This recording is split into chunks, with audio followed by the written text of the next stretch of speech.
Greetings to one and all, it's your old buddy Jay here, coming at you with another episode of Countermeasures Game Changer. This week I would like to take a look at the Resident Evil 3 remake from 2020, so earlier this year, and it is a game that I've recently completed, and it is a remake of the original Resident Evil 3 game Nemesis, which came out back in 1999, so it's a 20-year-old game that Capcom have decided to revisit. So it's a survival horror game, obviously, and you know I love those, so every single game I seem to be talking about at the moment seems to be a kind of survival horror game set in a sort of a horrific environment where we have very limited rations to survive, so nothing like real life. So yes, basically this story follows the protagonist is called Jill Valentine, and her sidekick is Carlos Oliveira, as they attempt to survive the zombie apocalypse. Now they are being hunted down by a chap called the Nemesis, and he's this crazy bioweapon that's been targeted on Jill. So throughout the whole gameplay, while you're going around and doing the kind of traditional Resident Evil solve the puzzle, combine the items to get past this section, survive the zombies, etc., this chap, the Nemesis, is wandering around and causing you some grief. Now, this game came out earlier this year, like I said, but Resident Evil 2, the remake, came out last year, which I also played and very much enjoyed. Now, in that game, they had an antagonist called Mr. X, who was constantly chasing you around while you were walking around the old police station set in Raccoon City.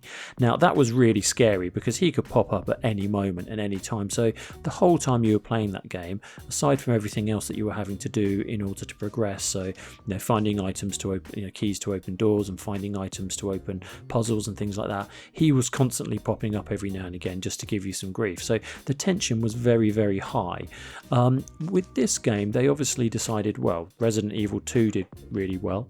It's already, it's all written and it did well 20 odd years ago, and we've redone it and it came out and it was really popular. So we'll do Resident Evil 3, which essentially is a light version of Resident Evil 2, and in that I mean, you have this antagonist, the Nemesis, who's constantly following you, but he is nowhere near as scary as Mr. X, because Nemesis, his a lot of his appearances, they're all scripted, so there's only certain areas where he pops up, so he's never just going to kind of turn up around the corner like Mr. X would. You'd be off kind of trying to find an item, you turn a corner and there he'd be, and it was really scary, whereas with this game it's leaning a little bit more towards kind of action horror rather than real kind of survival scary horror, which is something, they're the kind of games that I've played a lot, and as I get older I get more and more wussy, and kind of they scare me a little bit more. This one didn't really scare me that much. I mean, the zombies are pretty gross, the graphics and the art style of this game is pretty up there. I mean, they've done an amazing job on all the assets for the character models and all the settings. It really does do the game justice. It's just that the kind of the horrific scary side of it, which is the majority of why people play these Resident Evil games, it just isn't there in this one. It's a little bit kind of action orientated, which is why you have your sidekick. You play as Jill, your sidekick is Carlos, and he's a kind of gung-ho soldier, so there are sections where you play as him and you're just machine gunning down zombies, which is kind of not what I feel Resident Evil is about. I feel it's a little bit more about quietly pacing your way through the game to survive these scenarios, so in that respect it isn't as kind of tense, which I kind of think is a bit of a shame, because they could have easily sort of tweaked that a little bit to make it a little, so that the Nemesis was giving you a little bit more pressure. But it's still a good game. I mean, like I said, the graphics and everything are amazing. The story is whatever. You're just trying to get out of the city, so it's much the same as every single Resident Evil game that's ever come out.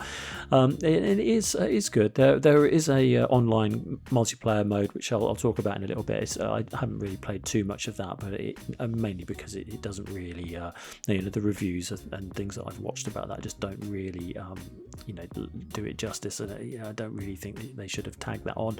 But yeah, so this came out for it was on Microsoft Windows, PlayStation 4, and the Xbox One. And like I said, it came out earlier this year, so April the 3rd. Actually, I've got in my notes here that says that was the release date. And I've only just got round to playing it because I'm kind of waiting for Cyberpunk 2077 to come out, because I've got a whole load of content and things lined up for that. But that's been delayed by another 20 odd days. So I just played this as a little kind of 10-hour stopgap in between games that you constantly have sort of rolling on while I was waiting for Cyberpunk.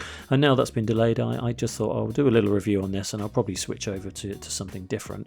So the game itself, the gameplay is really, you control Jill, and her, in the previous version, it was a very fixed camera, which basically means that, running down that corridor there that you're seeing, you would... you'd be the camera sort of sat on the corner of a building, and you'd see where she was walking. You could only really control her sort of in tank controls. Whereas with the remakes, they've turned it into a full kind of 3D wraparound scrolling camera adventure, which is much, much better. It's much more immersive, and you can really sort of investigate areas in a much easier way. And you don't miss things, which was easy to do in the old one. This game did receive a lot of really good reviews, although it did suffer, like I said, that in the Resident Evil 2 remake was so good, people were putting this up there as a high pedestal. I don't quite think it delivered in the way people thought it would, but it is still a good game, and I would recommend it. And especially at this time of year, I like to watch a few scary movies, I like to play a few scary games, because it's Halloween and all that stuff, and get the skulls and spiders hanging around the house for the kids. Definitely just for the kids. And yeah, it's all a good bit of fun. And this game is it is fun. So like I said, the graphics and the gameplay and everything in this game was very good. I must criticize it for the length of the game, because Resident Evil 2, that was 15-20 hour game when you played it on the harder setting, and I had this set on the harder setting as well. And while some of the areas and the replay, when you die, you sort of respawn and you sort of replaying those areas again and again to get through. Despite that, I still managed to get through it in 10 hours. So it wasn't really the longest game, considering how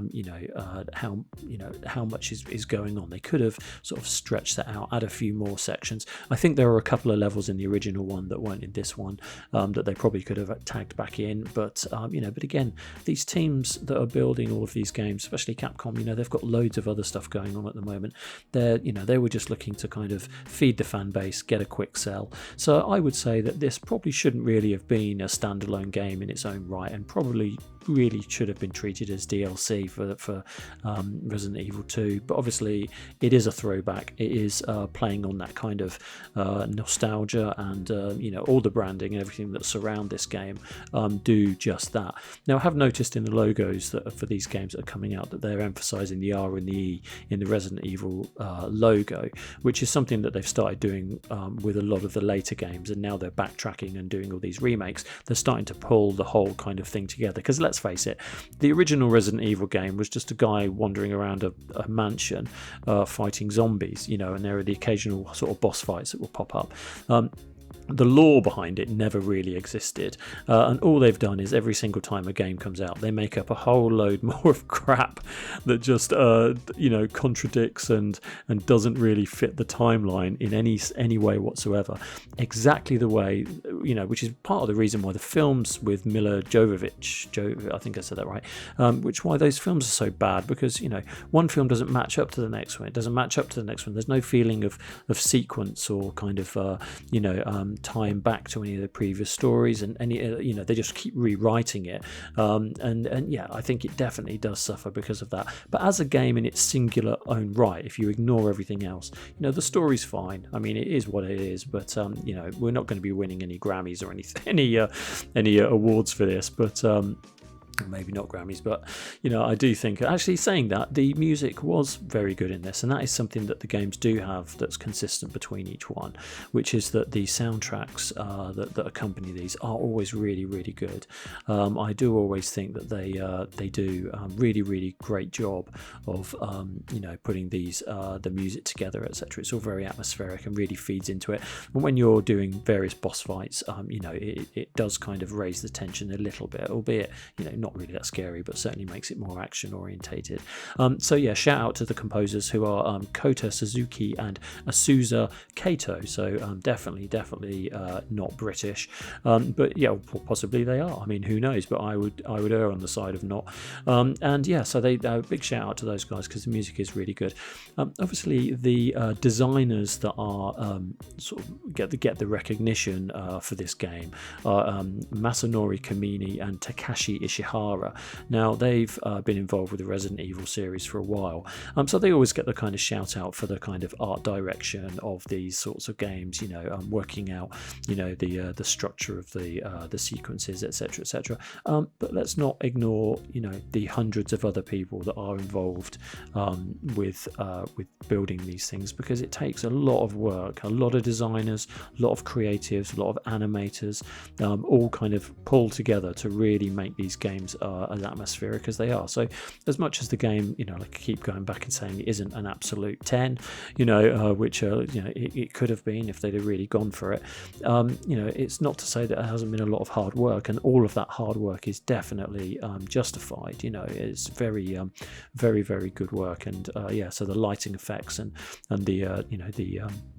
the kind of hair physics, etc, they're amazing. So these days these games are just sort of off the chart, and you kind of take it for granted until you see this game from 20 years ago, the original, and you realize how crap it looks now. And even back then you kind of thought it was a bit meh, whatever, whereas these days it's just it's seamless interaction with these things, and they go from gameplay into cutscene effortlessly. And with the PS5 coming out and the Xbox Series X, I'm sure that will only get quicker and better, and the quality of those kind of 4K 60 frame per second games are just going to sort of fly out the window and blow our socks off, which is hopefully what's going to happen. So moving on, the multiplayer side of this, I'm not I wasn't really a big fan of it. It was just basically like one side you were controlling the kind of room that everyone was spawning into, so you could lay traps and put different zombies around the place, and then the other team, you're a team of 4, 3 other online players, and you're just fighting your way through these different scenarios, and it just wasn't very good. I didn't really enjoy that part of it, so I played very minimal amount of it, because really I am a kind of single player story driven kind of gamer really, and the online stuff, Call of Duty probably, but very little else online stuff do I really get involved with, because I kind of feel that as soon as something has to go online and they have to make it work for for everybody, for a whole kind of generic audience, if you like, it dumbs everything down, and it really takes away some of the quality mechanics and physics that are built into these single player games. So I'm never really a big fan of that. As sort of time goes on, these games keep coming out and they keep revisiting them. There are talks of Resident Evil 4 coming out, being a sort of a remake of that coming out, but it wasn't that long ago they released an HD version of that, certainly on the PS4. I'll wait and see. I'd like them to treat that with similar gloves to this, but actually really put the time in and make it that kind of 20-hour campaign that everyone really wants, and not this kind of short DLC kind of feeling. So as the game progresses, you obviously just keep solving these puzzles, and you keep going through these different scenarios where you're fighting zombies, and you're trying to sort of get out of these sort of scripted sections. It's not as open world as some of the games that are coming out now, of course. It's sort of semi-open world, if you like, but even that's sort of fairly scripted areas. So but that's sort of a nostalgia thing. That's just the way these games were built back then, and they don't want to stray too far from that. And I think that's the right choice to make, because that's something that people enjoy about these games. That the ammo is limited, the resources are limited, so you really have to think about how you're gonna, when you're going to use your first aid sprays and when you're going to use your ammo, etc. Now I do have to talk about the boss fights in this game. So aside from the kind of general wandering around and doing your various tasks you have to do, there are certain sequences where you have to go a sort of one-on-one Jill versus Nemesis moments where you're in these sort of boss arenas, and that happens about 3 or 4 times throughout the game. Now, I personally thought these were really felt out of place, just overly action. You've got your kind of dodge button, which doesn't feel right for Resident Evil, and then you've got this sort of loads of ammo all around you. So actually, and even even though I shouted out the composers, and the music is good, there are moments in this where you're playing it and it's like the music is basically straight, ripped straight out of Metal Gear Solid. So it really feels like you're playing a Hideo Kojima game for just a moment there. So yeah, I do think that these could have been done better, and I only say that because I was playing on a harder setting, so suddenly having been able to work through the majority of the game, you suddenly get to these sections and the difficulty spikes through the roof. It's just so hard to get through these boss fights. Now on easier settings, you get more ammo and they're much more lenient, but I like to play these on hard to give myself a little bit of a challenge. And unfortunately, Resident Evil doesn't let you mess around with your difficulty settings while you're playing the game, so you can't just drop the difficulty down to easy to skip through this part, because it's just not that much fun.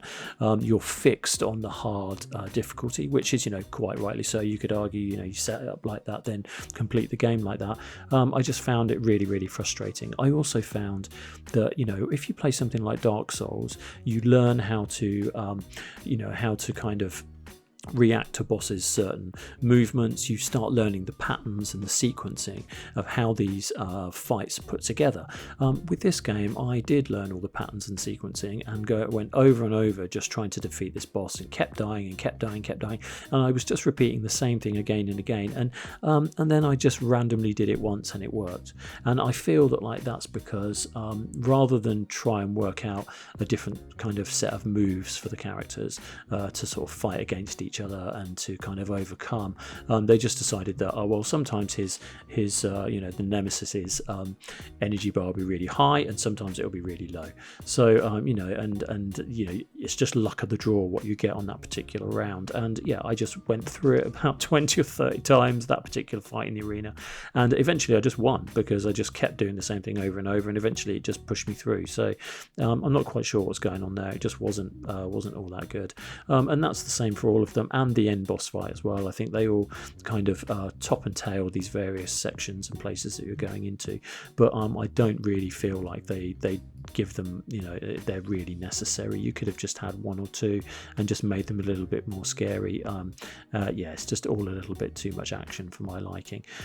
So yeah, you basically go through the game and you get to that point. The story, spoilers, you escape the city, but the good thing about that is you finish the game and you go through the kind of the usual cutscenes, and then you get all this really cool stuff where it shows you all of the illustrations and the kind of storyboarding for how the game's put together.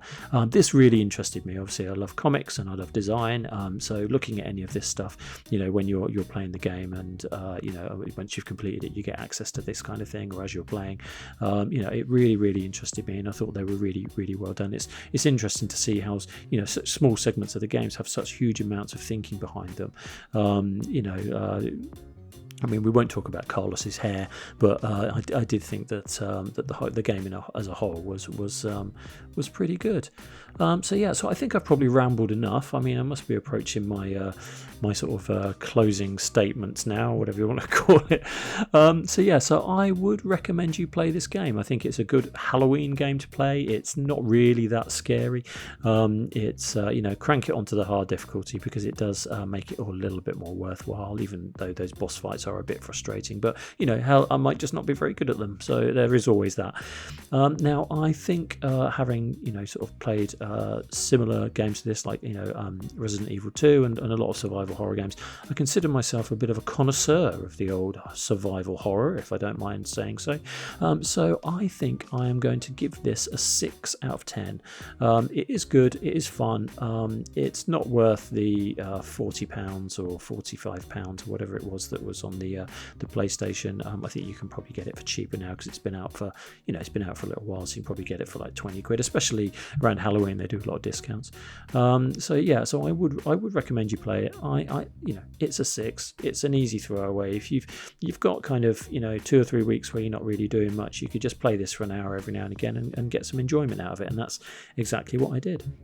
So I think that's probably just about it, and I hope you've enjoyed this little review. It's well late, so I don't really try and get my reviews out on time.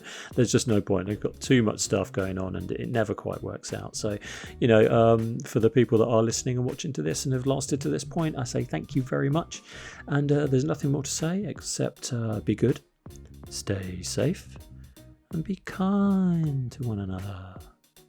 Cheers.